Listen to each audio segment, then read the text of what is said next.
आदमी में जाति धर्म वर्ग के आधार पर भेदभाव नहीं होना चाहिए। ह्यूमन फर्स्ट, ये आपकी हुई विचारधारा और आपका उद्देश्य क्या है? क्यों जुटे हैं हम लोग? इसलिए नहीं जुटे हैं कि किसी को मुख्यमंत्री बनना है, किसी को एमएलए बनना है। वो तो कई बरस से आप बनाते रहे हैं। इस उद्देश्य से आप जुटे हैं कि अपने जीवन काल में एक ऐसा बिहार देखें जिस दिन हरियाणा, पंजाब, गुजरात, महाराष्ट्र से लोग बिहार में रोजी रोजगार करने आए, तब मानेंगे कि बिहार में विकास हुआ। होना चाहिए कि नहीं होना चाहिए? होना चाहिए तो हाथ उठाइए सब लोग, बताइए होना चाहिए कि नहीं होना चाहिए? होना चाहिए। तो होगा कैसे? रास्ता तो पते नहीं। जो आता है कह रहा दूसरे नेता को गाली दे रहा है, कह रहा हम आएंगे तो इसको कर देंगे। हम आपको जन सुराज में गांव गांव जाकर बता रहे हैं, ऐसा मंत्र सिखा रहे हैं कि वोट जिसको देना है दे दो, वोट जिसको देना है दे दो, लेकिन जो जन सुराज का मंत्र सीख कर दोगे तो और कुछ हो या न हो, आपके बच्चों के लिए पढ़ाई रोजगार जरूर हो जाएगा। होना चाहिए ना? ऐसे सूत कर बैठिएगा तो बात नहीं करेंगे, गला फंसा हुआ है। होना चाहिए कि नहीं होना चाहिए? और कुछ हो या नहीं, पढ़ाई रोजगार होना चाहिए कि नहीं होना चाहिए? कैसे होगा ये प्रश्न है। लोग पूछ रहा है जन सुराज कैसे करेगा? कांग्रेस से नहीं हुआ, लालू जी से नहीं हुआ, नीतीश से नहीं हुआ, मोदी जी से नहीं हुआ, तो प्रशांत किशोर कैसे कर देगा? हम आपको बता रहे हैं कैसे होगा। अभी 2 मिनट में सबको दिखाएं कैसे होगा। सीखना है ना भाई?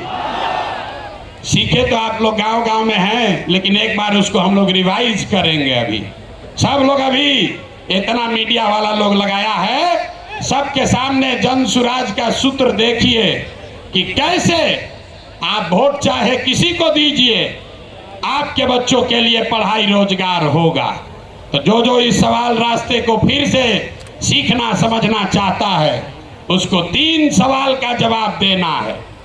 जितने लोग आप यहाँ बैठे हैं, खड़े हैं, इधर भी और इधर भी, सबको हाथ उठाकर बताना है बिहार में और कुछ हो या न हो, आपके हमारे सबके बच्चों के लिए अच्छी शिक्षा और रोजगार होना चाहिए या नहीं होना चाहिए? उठाइए हाथ, जोर से बोलिए, वीडियो में रिकॉर्ड होना चाहिए। होना चाहिए कि नहीं होना चाहिए? होना चाहिए। अरे भाई, आप तो सब लोग इतना समझदार है, तो ये हुआ कैसे नहीं? तब जितने लोग आप यहाँ आए हैं, सब आदमी एक बार जरा अपने अपने बच्चों का चेहरा याद कर लीजिए, अपने अपने बच्चों का चेहरा याद कर लीजिए और जरा सोच कर बताइए कि आपने अपने जीवन में, किसने अपने जीवन में अपने बच्चों के पढ़ाई और रोजगार के लिए एक बार भी वोट दिया है? देखिए पूरा सन्नाटा, देखिए सन्नाटा। यहाँ सब लोग चाहते हैं कि पढ़ाई या रोजगार होना चाहिए, लेकिन पढ़ाई या रोजगार आज तक मिला नहीं। और क्यों नहीं मिला? क्योंकि आपने उसके लिए वोट नहीं दिया। अब कोई खड़ा होके कहेगा, आप में से कई लोग बहुत विद्वान हैं, वो कहेगा, ए भैया, बिहार में तो सब नेता धूर्त है, बदमाश है, सबको ठगा है, इसका क्या गारंटी है कि अगर हम लोग पढ़ाई रोजगार के लिए वोट देंगे तो ये हम लोग को मिल जाएगा?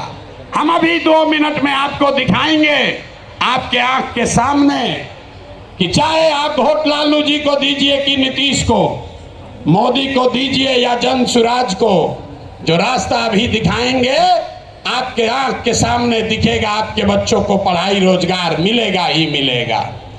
सब लोग जरा सोच के बताइए, सही बात बोलेंगे तो हाँ बोलिएगा जोर से, गलत बोलेंगे तो ना बोलिएगा। पूरे बिहार में आपके गांव पंचायत में भी बहुत सारे लोगों ने 5 किलो अनाज के लालच में मोदी जी को, भाजपा को वोट दिया है। तो बिहार में चाहे जितना चोरी भ्रष्टाचार है, 1 किलो चोरी करके 4 किलो अनाज लोगों को मिल रहा है कि नहीं मिल रहा है? जोर से बोलो भैया, मिल रहा है कि नहीं मिल रहा है? जोर से बोलिए, ना बोलिएगा छोड़ देंगे यहीं पर। 4 किलो अनाज मिल रहा है कि नहीं मिल रहा है? आपने, हमने वोट दिया हिंदू मुसलमान बन के। चुनाव से पहले लोगों ने कहा हमारा दशा कुछ भी हो, हमारे गांव का दशा कुछ भी हो, पहले अयोध्या में राम जी का मंदिर बनना चाहिए। तो आपके गांव में, बिहार के गांव में, शहर में नाली गली नहीं बना, स्कूल अस्पताल नहीं हुआ, फैक्ट्री नहीं लगी, लेकिन अयोध्या में राम जी का मंदिर बना है कि नहीं बना है? इधर जो बैठे इनसे भी पूछ रहे हैं, हाथ बैठा गिराए में, बना है कि नहीं बना है? अरे राम जी का मंदिर बना कि नहीं बना? आपने, हमने वोट दिया कई लोगों ने लालू जी को। लोगों ने कहा कि कुछ भी हो, लालू जी के राज में पिछड़ों को, गरीबों को, वंचितों को आवाज और सम्मान मिला। तो लालू जी के राज में सड़क, बिजली, पानी नहीं मिला, बच्चों को पढ़ाई रोजगार नहीं हुआ। लेकिन जो लोग भी बिहार को जानते हैं उसको ये मानने में गुरेज नहीं है कि लालू जी के राज में गरीब और पिछड़ों को आवाज और सम्मान मिला कि नहीं मिला? हाथ उठाकर बताइए, मिला कि नहीं मिला? कई लोगों ने वोट दिया नीतीश कुमार को, कहा कि बिहार में हमको सड़क, बिजली, पानी चाहिए। तो नीतीश के राज में इसी बदहाल बिहार में बिजली का बिल 2000 आए चाहे 6000, स्मार्ट मीटर भले आपके गर्दन को दबा के लगा रहा है, लेकिन घरे घरे बिजली आया है कि नहीं आया है? अरे बिजली आया है कि नहीं? हाथ उठाओ, आया है कि नहीं आया है? आपने, हमने वोट दिया मोदी जी को सिलेंडर के लालच में। तो यहाँ पर सिलेंडर का दाम 1000 हो कि 1200, घरे घरे सिलेंडर बटा है कि नहीं बटा है? अरे बटा है कि नहीं बटा है? यहाँ का आदमी दोबारा कहने पर बोलता है, बोलिए बटा है कि नहीं बटा है? आपने, हमने वोट दिया कई लोगों ने मोदी जी का भाषण सुन के कि मोदी जी गुजरात में बड़ा विकास किए हैं। तो भैया गुजरात में तो विकास हो रहा है, पूरे देश का पैसा ले जाकर मोदी जी गुजरात के गांव-गांव में फैक्ट्री लगा रहे हैं, और पूरे बिहार से आपके, हमारे बच्चे गुजरात में जाकर नौकरी मजदूरी कर रहे हैं कि नहीं कर रहे हैं? अरे भाई, तो कौना बात पर आप और हम वोट दिए हैं जो नहीं मिला? आपने खुद कहा अपने बच्चों के नाम पर कि भैया हम लोग अपना जीवन में पढ़ाई रोजगार के लिए वोट नहीं दिए। यही बात जन सुराज बता रहा है, यही जन सुराज का मंत्र है। वोट आप किसको देते हैं इसका कोई महत्व नहीं है, महत्व इस बात का है कि वोट किस बात के लिए देते हैं। आपने अनाज के लिए वोट दिया तो अनाज मिल रहा है, मंदिर के लिए वोट दिया, मंदिर बना है, आवाज के लिए वोट दिया तो लालू के राज में आवाज मिला है, बिजली के लिए वोट दिए तो नीतीश के राज में बिजली आया है, गुजरात के विकास के लिए वोट दिए तो गुजरात में विकास हुआ है। लेकिन आप में से किसी ने अपने बच्चों के पढ़ाई रोजगार के लिए किसी को वोट नहीं दिया, इसीलिए बिहार के बच्चे अनपढ़ और मजदूर रह गए। ये बात समझाने का अभियान का नाम है जन सुराज कि मेरे भाई, अगर पढ़ाई और रोजगार चाहिए तो एक बार पढ़ाई और रोजगार के लिए वोट देना होगा। अगर अपने बच्चों का विकास चाहिए तो अपने बच्चों के लिए वोट देना पड़ेगा। अब एक अंतिम सवाल, सब लोग जरा सोच के बताइए, और कुछ हो या ना हो, आपको अपने बच्चों की चिंता है या नहीं है? उठाइए हाथ और दिखाइए, है कि नहीं है? सब लोग हाथ उठाकर बताइए भैया, है कि नहीं है? तो बच्चों का भविष्य कैसे सुधरेगा?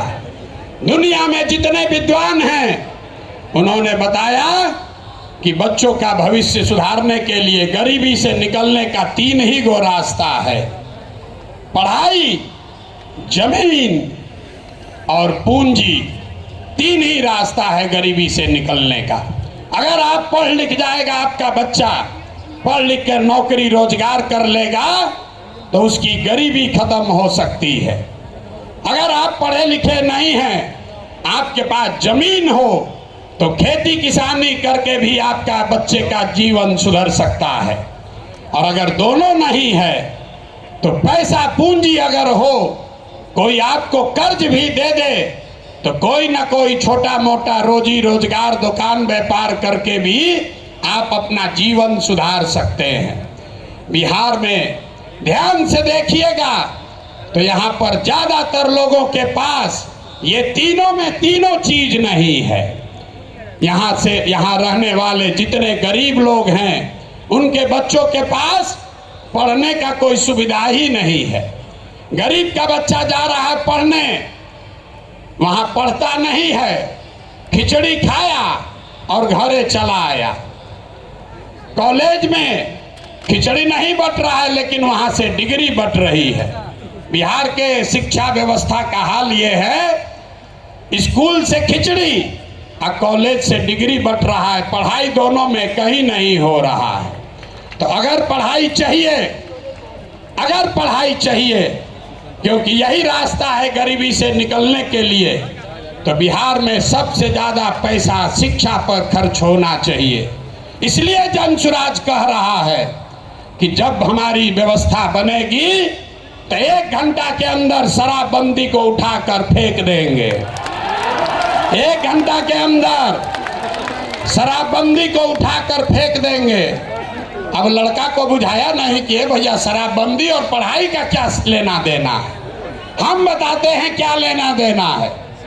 अगर बिहार में विश्व स्तरीय देश का सबसे अच्छा शिक्षा व्यवस्था बनाना है तो 5 लाख करोड़ रुपया चाहिए। 5 लाख करोड़ रुपया चाहिए अगले 10 वर्ष में, तो देश का सबसे अच्छा शिक्षा व्यवस्था बिहार में बना दिया जाएगा। और ये 5 लाख करोड़ रुपया आएगा कैसे? ताली मत बजाइए, समझिए। जो शराबबंदी हटाएंगे तो ये तय किया कि शराब से आने वाला टैक्स का पैसा वो बजट में नहीं जाएगा, नेताजी के सुरक्षा के लिए नहीं खर्चा होगा, सड़क बिजली पानी के लिए नहीं होगा। जितना शराबबंदी के टैक्स का पैसा होगा अगले 20 बरस बिहार में सिर्फ और सिर्फ नई शिक्षा व्यवस्था बनाने के लिए खर्च किया जाएगा। अब समझ में आया काहे हटाना चाहते हैं? हर बरिस 20,000 करोड़ रुपया शराबबंदी के चलते नुकसान हो रहा है। तो 20 बरस के पैसे को, शराब के टैक्स को अगर आप नई शिक्षा के व्यवस्था के लिए खर्चा करें तो 4 लाख 5 लाख करोड़ रुपया बिहार के बच्चों के मुस्तकबिल को बदलने के लिए उपलब्ध हो जाएगा।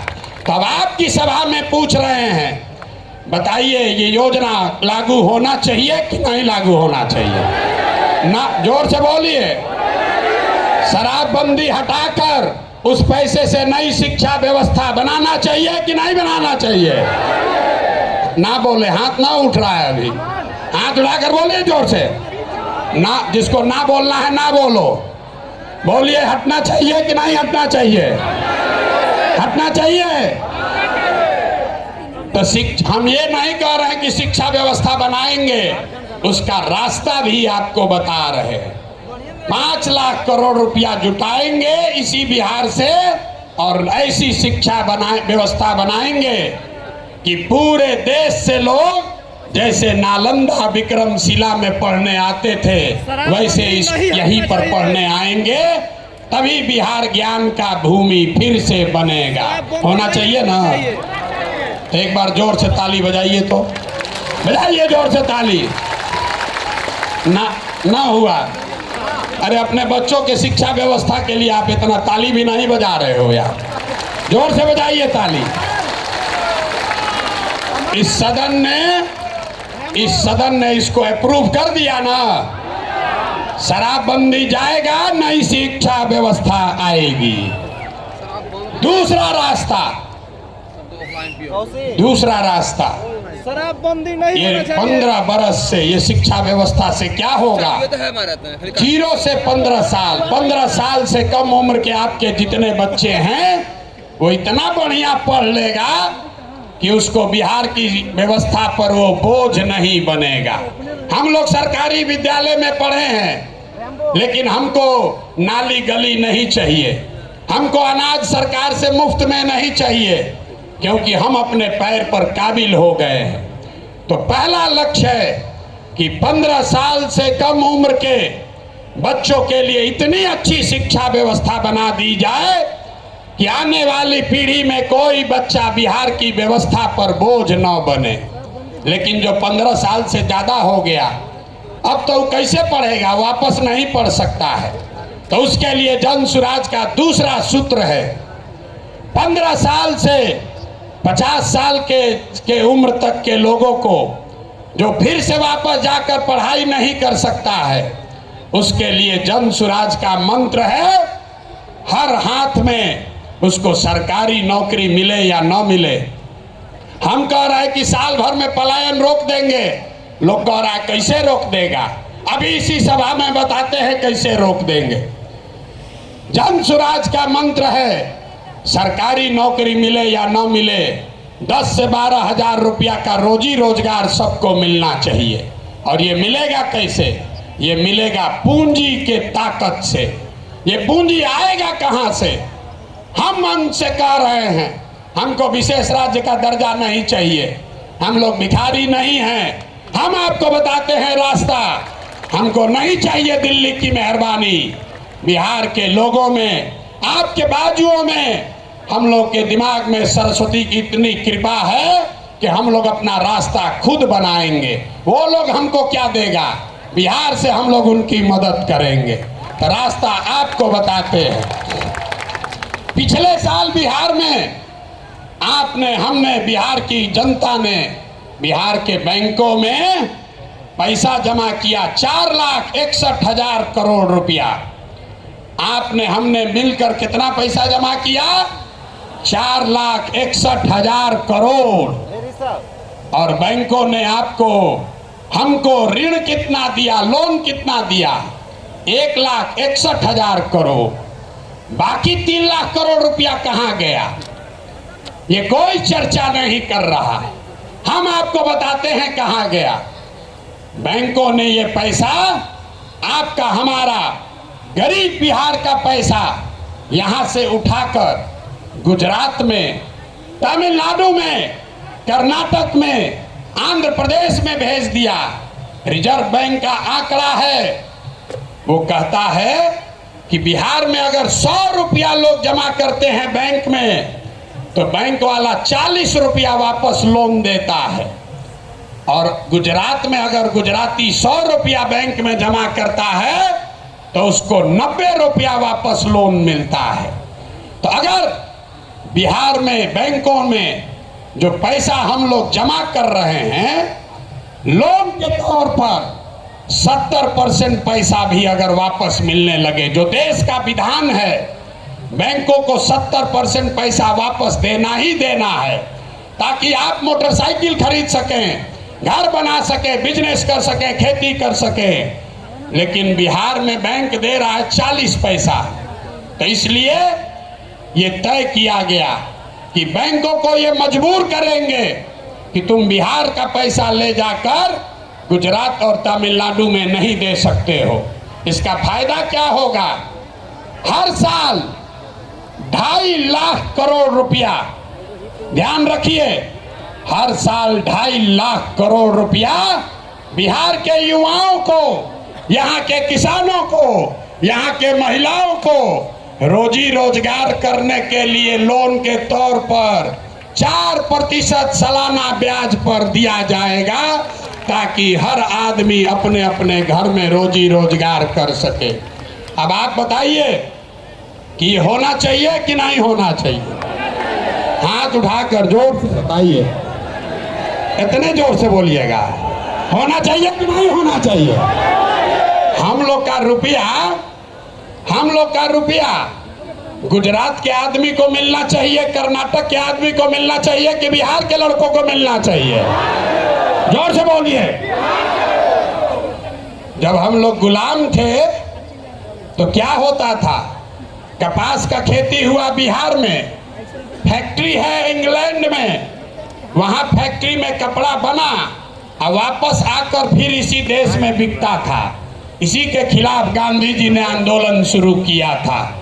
तो ये जन स्वराज का आंदोलन है कि हमारा पैसा, बिहार के लोगों का पैसा, हमको बाहर का पैसा नहीं चाहिए, लेकिन कम से कम जो हम लोगों का पैसा है वो तो हम लोग को मिलना ही चाहिए। मिलना चाहिए ना भाई, मिलना चाहिए ना।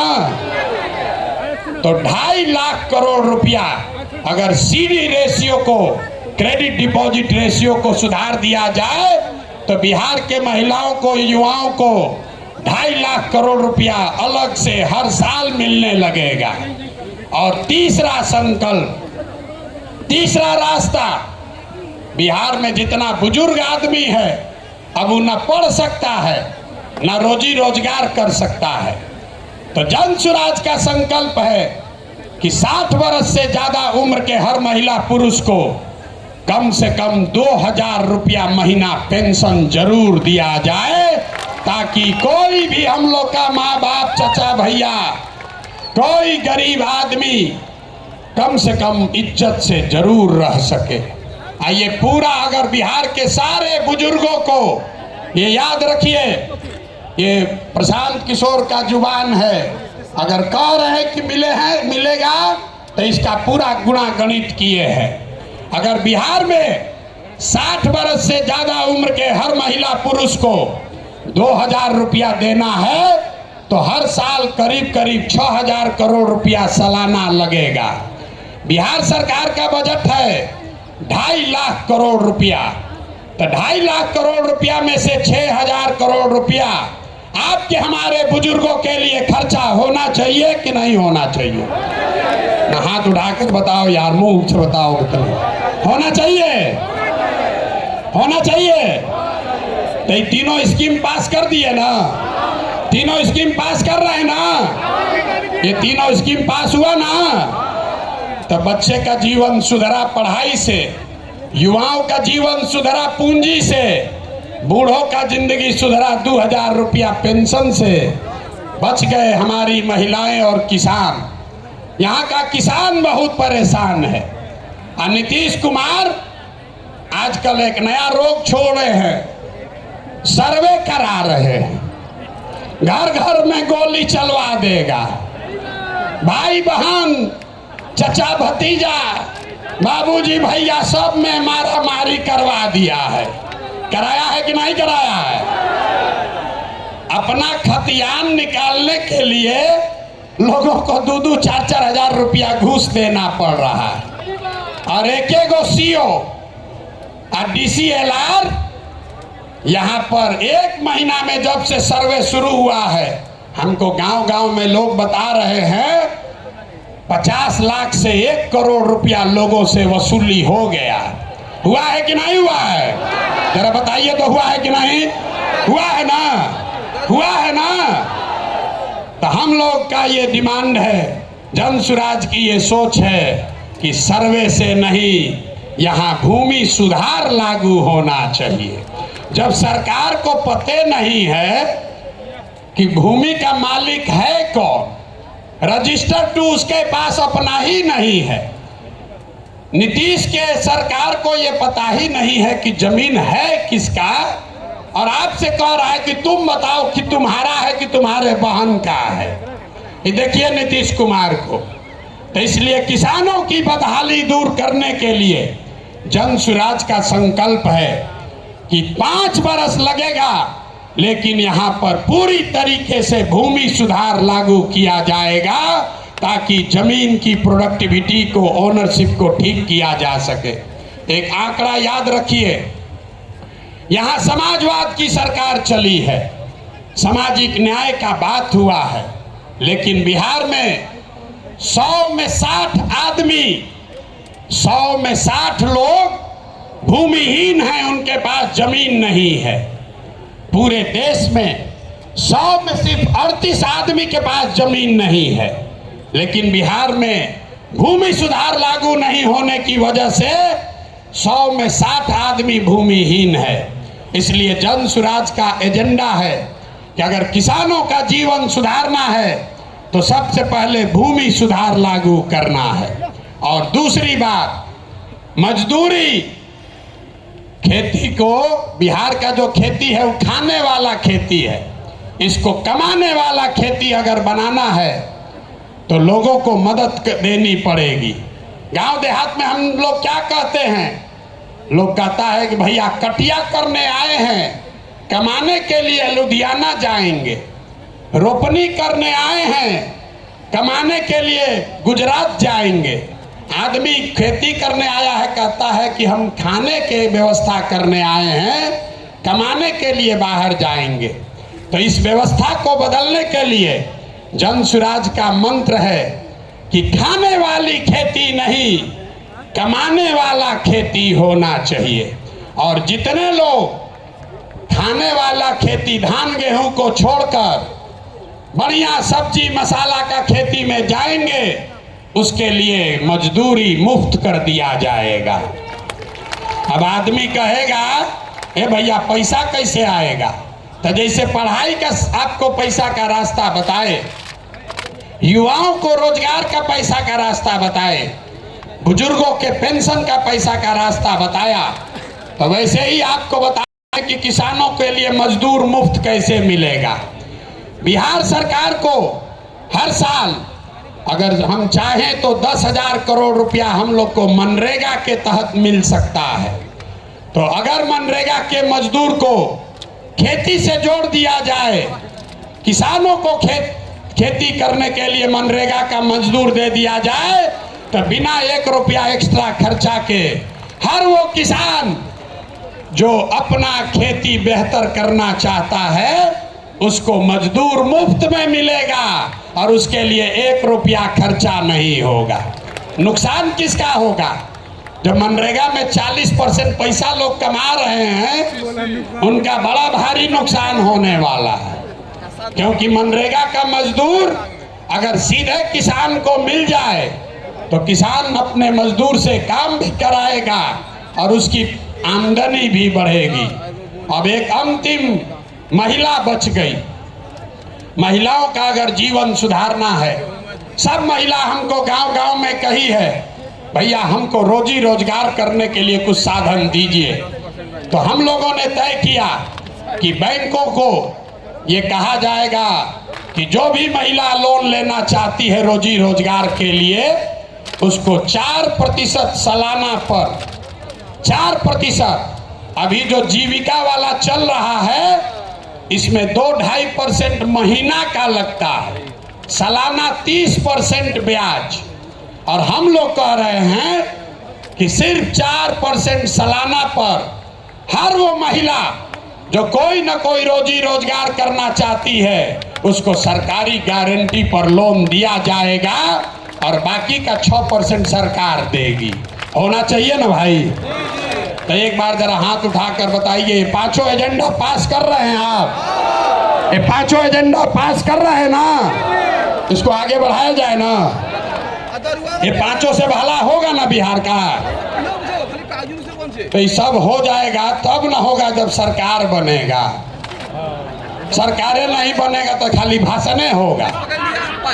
तो सरकार बनाने के लिए लोग कहे ये भैया पैदले चलते रहिएगा, पटिया न बनवाइए, तो पार्टी बन गया, पार्टी बन गई। लेकिन हमने आपसे वादा किया था कि हम इसके नेता नहीं बनेंगे। नेता तो कोई बिहार का लड़का ही बनेगा, कोई बिहार का बच्चा बनेगा।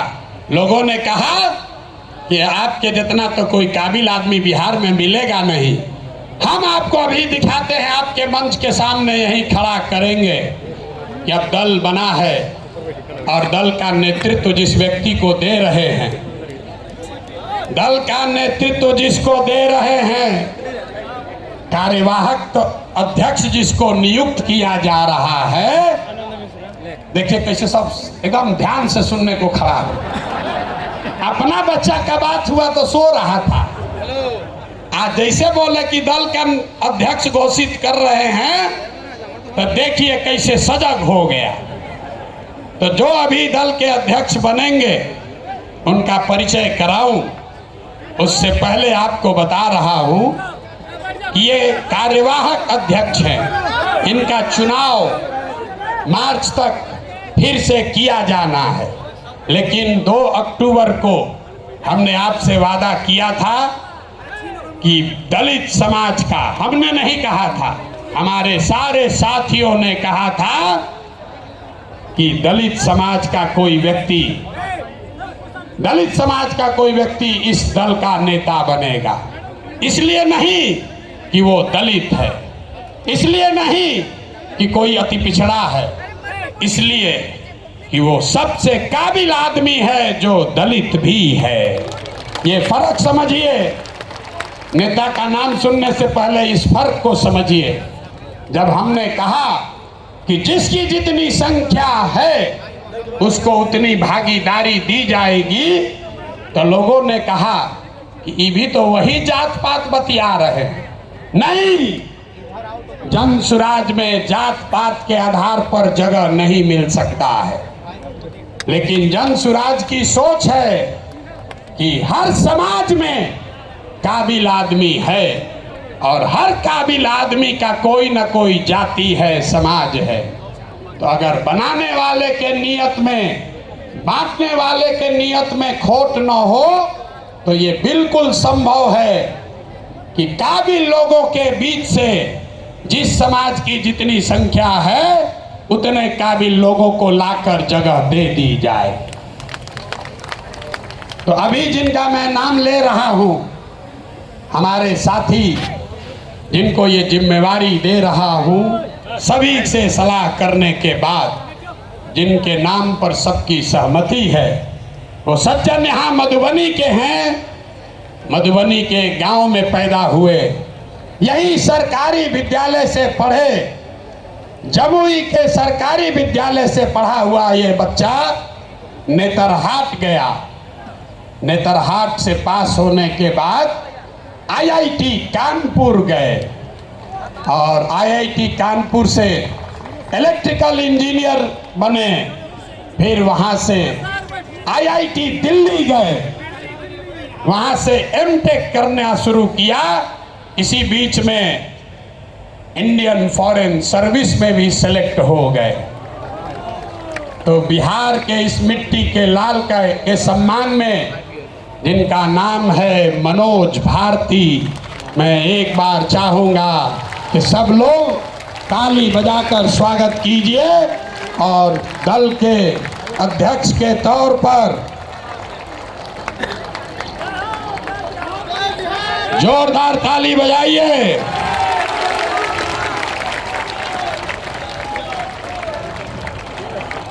दल के अध्यक्ष के, कार्यवाहक अध्यक्ष के तौर पर मनोज भारती जी, जो अनुसूचित समाज के हैं, लेकिन ये प्रशांत किशोर से ज्यादा काबिल आदमी है। प्रशांत किशोर नेतरहाट का परीक्षा 2 बार दिए, नहीं पास कर सके, ये भाई साहब पास किए हैं। प्रशांत किशोर आईआईटी नहीं गए हैं, ये आईआईटी गए हैं। Prashant Kishor IAS, IPS, IFS नहीं हैं, ये सज्जन आईएफएस रहे हैं। 4 देशों में भारत के राजदूत रहे हैं, बिहार का गौरव बढ़ाया है। बेलारूस में, यूक्रेन में, इंडोनेशिया में, तिमोर लास्ते में, 4 देशों में ये भारत के राजदूत रहे हैं। और भारत में भारतीय समाज के फिलॉसफी पर एक बहुत अच्छी किताब भी लिखी है, ये आपको अपने शब्दों में बताएंगे। तो जितने लोग आप यहाँ खड़े हैं, लोग हमको कह रहा था कहाँ से खोजिएगा बढ़िया आदमी, कोई है यहाँ अच्छा? तो ये पहला नमूना आपके सामने दिखा रहे हैं, ये पहला नमूना है। सही चुने हैं कि नहीं चुने हैं? नहीं, पूरा हाथ उठाकर बताइए सही चुने हैं कि नहीं चुने हैं? बोलिए सही है, समर्थन है कि नहीं है? कल ये मत कहिएगा कि प्रशांत किशोर चुन के बैठा दिए। फिर से हाथ उठाकर बताइए, अनुमोदन कीजिए, ठीक है कि नहीं है? ये इसलिए नहीं है कि ये दलित समाज के हैं, ये काबिल हैं जो दलित समाज के भी हैं। यही जन सुराज का रास्ता है और हर समाज से ऐसे ही लोगों को, जरूरी नहीं है कि अब कुछ लोग सोच रहा होगा ए भैया सब अधिकारी हो होशियार थोड़े है ना। इस मंच पर बैठे हुए बड़े काबिल लोग हैं। अभी आप मिले गिरी जी से, गिरी जी वाईवी गिरी यहाँ के सबसे बड़े कानूनविदों में उनकी गिनती होती है। वो इसलिए नहीं यहाँ हैं कि वो गिरी हैं, वो इसलिए यहाँ हैं जो यहाँ के सबसे विद्वान काबिल वकील हैं, जो गिरी समाज के भी हैं। आपने अभी